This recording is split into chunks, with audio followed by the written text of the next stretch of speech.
Hello, આજે હું Oreo બિસ્કિટમાંથી cake બનાવું છું, જે મારા બચ્ચાઓની ફરમાઈશ હતી. તેની વચ્ચેની ક્રીમ અમે અલગ કરીને અલગ વાસણમાં કાઢી લીધી છે. અને મારી નાની છોકરી નીયુ પણ મારી હેલ્પમાં છે કે મમ્મી હું પણ તમારી હેલ્પ કરીશ, તો એ પણ હેલ્પ કરે છે મને, જોઈ શકો છો તમે. અને પછી તે બિસ્કિટનું મેં મિક્સર જારમાં નાખીને ભૂકો કરી લીધો છે. અને હવે તેને એક વાસણમાં કાઢી લઈશ. હવે તેમાં બધું એડ કરીશ. પહેલાં તો બેકિંગ પાવડર એડ કરીશ. નાની ચમચી છે એટલે મેં 1.5 ચમચી લીધો છે. હવે તેમાં જેટલો પાવડર લઈ એનો અડધો સોડા લેવાનો છે, બેકિંગ સોડા. અને ત્યારબાદ મેં કસ્ટર્ડ પાવડર વગાડ્યો તો તે એડ કર્યો છે. અને દળેલી 3 ચમચી ખાંડ એડ કરી છે. અને મેલ્ટેડ બટર એડ કર્યું છે. અને દૂધને હું ધીમે ધીમે એડ કરીને એનું બેટર બનાવીશ. ધીમે ધીમે એડ કરવાનું છે એટલે સારી રીતે થઈ જાય, નહીં તો ગઠ્ઠા થઈ જાય છે. તો તમે જોઈ શકો છો કે હું ધીમે ધીમે હલાવીને તેનું બેટર તૈયાર કરું છું. હવે એક વાસણ લીધું છે, તેમાં મેં બટર લગાવી દીધું છે. બેટર તૈયાર છે.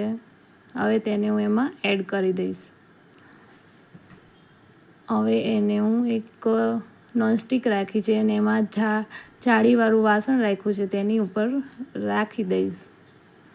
અને તેને ઢાંકીને 30 મિનિટ સુધી રહેવા દઈશ.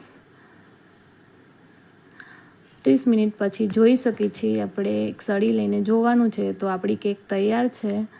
એને એક થાળીમાં કાઢી લઈશું. થોડુંક ઠંડુ થાય પછી તેને હું કાઢી લઈશ. તો આપણી કેક તૈયાર છે. અને તેને હવે હું એક સુગર સિરપ બનાવી છે, ખાંડને પાણીની સુગર સિરપ મેં એમાં લગાવી દઉં છું, જેથી કેક આપણી નરમ લાગે. મારી નીયુ પણ મારી સાથે જ છે. હવે આપણે જે ક્રીમ લીધી હતી એને હું મિક્સર જારમાં નાખીને તેમાં ખાંડ એડ કરીશ, કોકો પાવડર એડ કરીશ અને દૂધ એડ કરીશ. ત્યારબાદ તેમાં ચોકલેટનો એસન્સ પણ એડ કરીશ અને તેને ફેરવી લઈશ. તો આપણું એ તૈયાર છે સિરપ. એને થોડીક આપણે બટર નાખીને તેને તૈયાર કરવાનું છે, ગરમ કરવાનું છે. સિરપ તૈયાર કરવાની છે, તો એને સિરપ તૈયાર કરીશું. તો આપણે થોડીક વાર રહેવા દેવાનું છે, 2 મિનિટ. પછી સિરપ તૈયાર છે. અને કેક રૂમ ટેમ્પરેચર ઉપર થઈ ગઈ હતી, તો એ સિરપથી મેં ગાર્નિશિંગ કરી લીધું છે.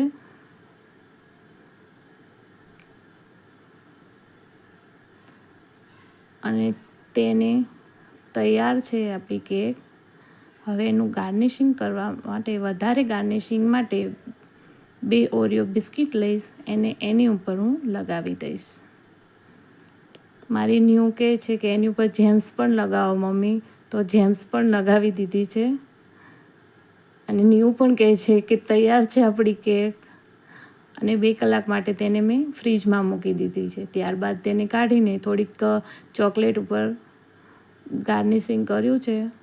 અને કટકો તમને કાપીને બતાવું છું કે કેટલી સોફ્ટ બની છે. એકદમ કેક સોફ્ટ બની છે. તમને બતાવું છું. એકદમ ફ્લફી અને સોફ્ટ બની છે. વાસણ થોડુંક મોટું હતું એટલે જાડી નથી થઈ, પણ એકદમ સોફ્ટ થઈ છે.